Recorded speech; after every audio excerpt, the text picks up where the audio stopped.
Well, welcome to the high maintenance hangar. Been a lot of things going on here. Uh, Let me show you a few things. So while I was gone, master fabricator Jan, he's been going crazy again. So explain yourself there, Lucy. So this rubber boot here had been previously cut by another group, and we thought we were going to have to throw it away and get another one for $2,000, but we couldn't find that. We found them, but we just couldn't get them. And so I decided, well, I think there's a way to salvage it. So I made these brackets in here. And you see the bracket here, and you'll see a capturing bracket on the inside, as well as for the top. There'll be a capturing bracket inside here. So I basically belted the boot in here with these brackets, and then on the corners you can see how I've put these little corner pieces here to smooth this out, because this is what it would look like otherwise on the other side. Okay. So now we have to do a little adjustment to it, get it all back together and lift it up and fit it to the engine, and hopefully it's going to work. And if there's one thing about fabrication like this, you don't know if it fits till you put the last rivet in. Yep, it's true. One of the things that's gone on while I was gone, we got the pipes in for the fire extinguishers. What's going on here, Jan? So these are the tubes that were made by Brad Griffith and Company in Georgia, at the behest of Dennis Archenegger. Is that his name? Yeah. Is that how you say that, Dennis? Correct us if we're wrong.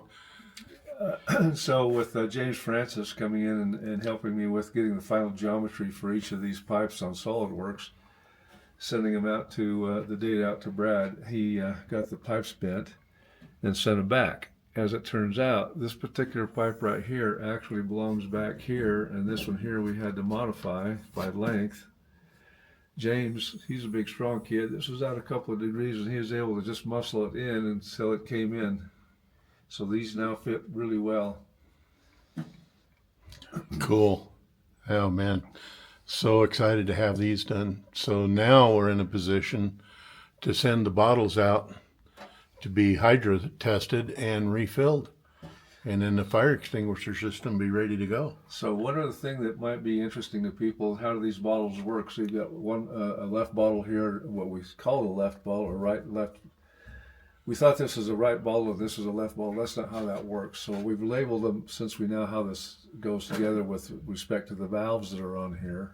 There's little explosive squibs in here in each one of these, and that's what this electrical connector's about. Right. So with this volume of compressed gas, I don't know what I don't remember the make of it is, but you get a signal. A plunger comes up here, hits a frangible disc. All that stuff falls into here, and then the fluid or the gas comes out in here and goes where you want it to go. Well, the point being is that you see up here it says left 1 and right 2.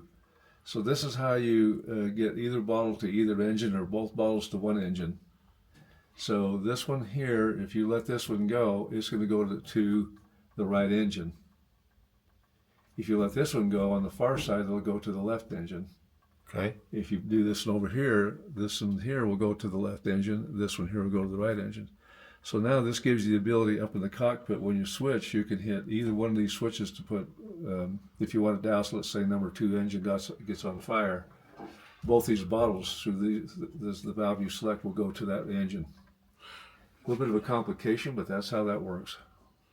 This here is a double check that closes off one system from another. So if you fire this squib, it can't backfeed up into here, but it will travel up. Yep. There's a little valve in here, so water pressure will push it this way if it's coming here and then going up into the air through the airplane to the affected engine. And there's the pipes that go up to the engine. They travel across the front spar when they get there. But so between these and that other pipe we had made a couple of weeks ago, we're now ready for an engine fire. If ever, we hope we don't have one. Yeah. So that's great news. And in other news, we got the fuel pumps back, and Jan just got done installing the one on the right aux tank. And With Bob's help, of course. Well, yeah, he was well on his way. But yeah, we've got the first torque on the bolts. We have to do another torque tomorrow, Yep. and then we can add fuel and see if it leaks. Yep. And then once we determine that that's not leaking, then it really becomes daunting. We got to put enough fuel in it to wet the gaskets on the fuel level senders. Yeah. And we don't know if those leak or not yet.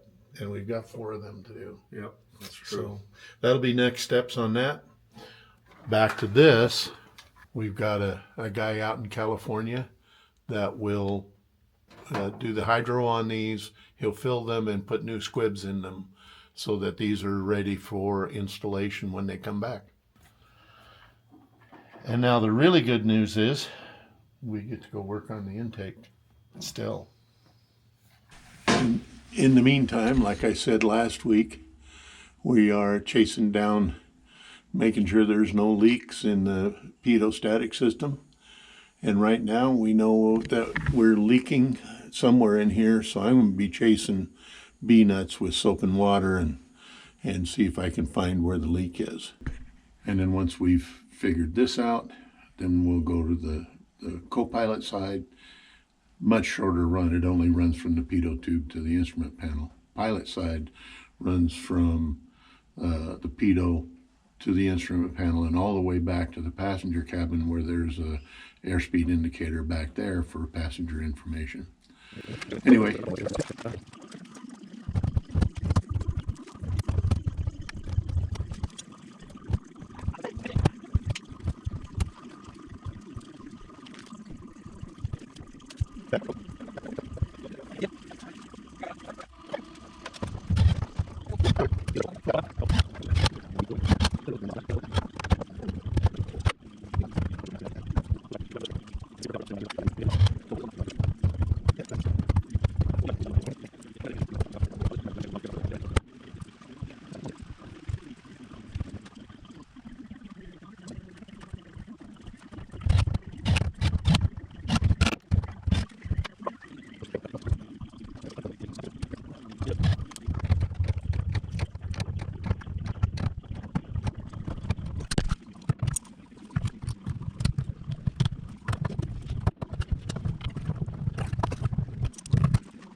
All right, well, we'll get the rest of these nuts and bolts in here.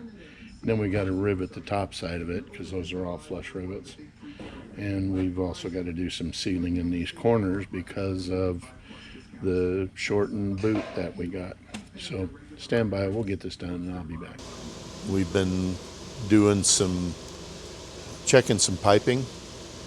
We've now checked the pilot side pitot system, which feeds the airspeed indicator for the pilot and the passenger cabin in the back. Now we're testing the co-pilot side. Looks like both of those are in really good shape. We're going to go ahead and test the static system here in a bit. The other thing that's going on, we got the cowl flaps back from the painters. So there's no reason we can't go ahead and put these on. We won't be able to put the top one on either side of the induction unit because you can't put the induction unit on with those in the way. So I'll be working on that today. And that dang fuel selector valve leaks. We took it out, pressurized it, couldn't get it to leak. Put it back in the airplane, it leaks. So we're going to get that out today and see if we can just reseal the thing and get it to quit leaking because it's just ignorant. Because the only way that we can test it is to put fuel in it. And then if it leaks, we got to take the fuel back out of it.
All right, so I've got the cowl flaps on this side as far up as I can go. I can't put the other cowl flap on until the cowl comes off.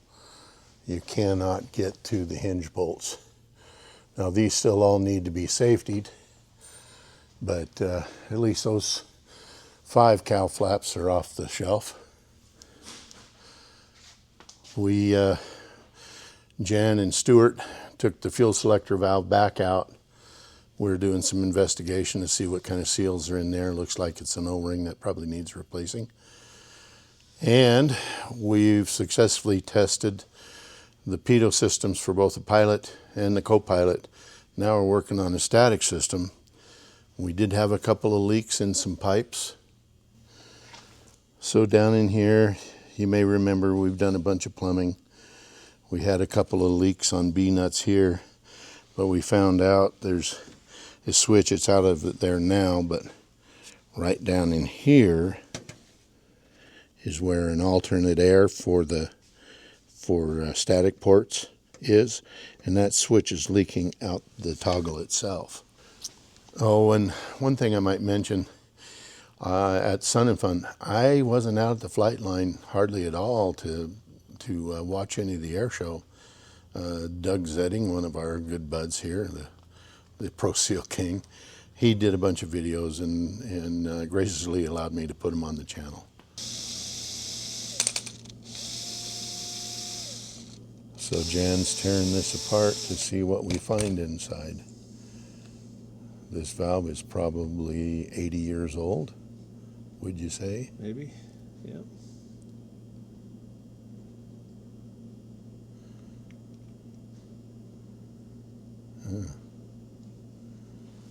That's a gasket, man. That's kind of cute. Man, there was a lot of stuff going on back in the day. Let's get this thing disassembled and we'll see what's going on with it. Well, we have got all of the pitot static system lines all tested. We're getting ready to put the airspeed indicators in. These have all been reworked, overhauled, and the correct color arcs put in them for the speeds that you need to be. So we're going to put those in. We got the Jan and Stuart removed the fuel selector valve, and they resealed it, and then we installed it this morning. We think that it's been leaking out of here, out of the stem, but we haven't been able to see that because we always bolted it up with all of the parts in the cover. There's a mounting plate and this pulley up here. We didn't install that so we could make sure that we weren't getting any leaks out of it. It looks like that's been taken care of. So this is the static port alternate air control valve. Basically, it's just an air toggle, and it was leaking out of here. That's all been resealed. So now we've got to get the airspeed indicators in, get them all hooked up. We're still waiting for our directional gyro, our artificial horizon, and our turning bank for the pilot side.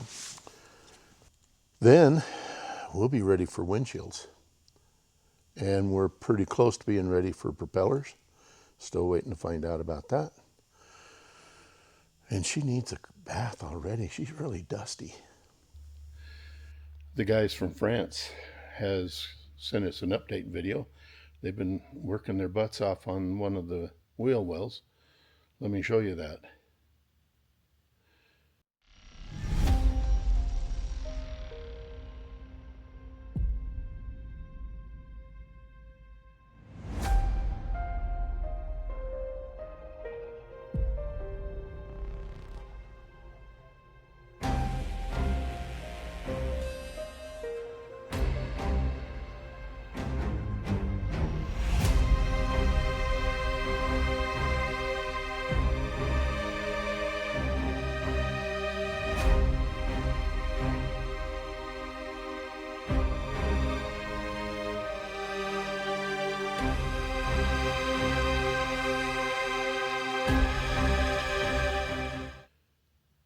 It looks like they've been just doing an incredible job of